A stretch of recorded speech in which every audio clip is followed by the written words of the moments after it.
95. It's 30 days late. It's 60 days late. They paid on time.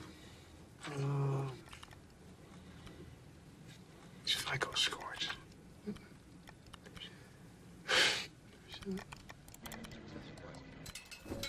Late.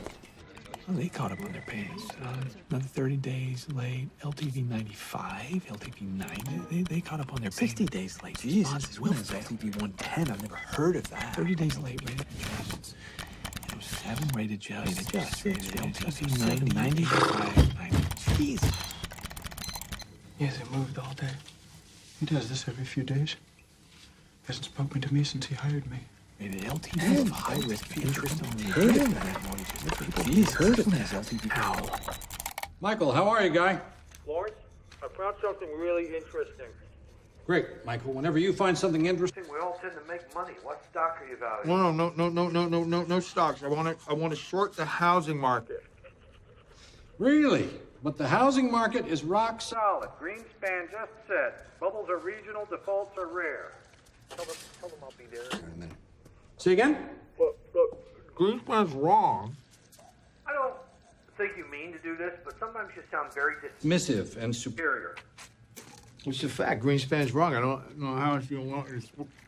Look, Michael, Metro Capital, Back to 4 years ago when you were a doctor with a dinky web page and some. inheritance money. We've all done very well. Why don't you just stick with stocks?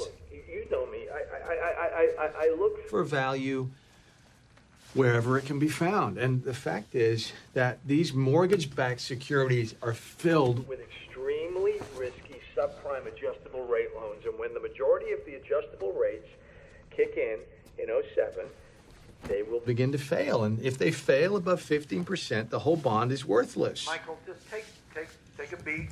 We'll talk about this later. okay? Lawrence, please don't patronize me. It's Mortgage-backed securities, subprime loans, tranches. It's pretty confusing, right? Does it make you feel bored or stupid? Well, it's supposed to.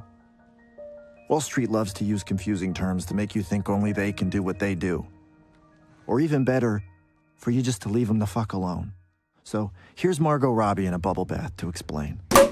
Basically, Louis Rainieri's mortgage bonds were amazingly profitable for the big banks. They made billions and billions on their 2% fee they got for selling each of these bonds.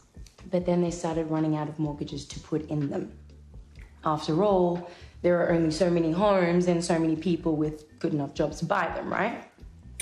So the banks started filling these bonds with riskier and riskier mortgages. Thank you, Banjo.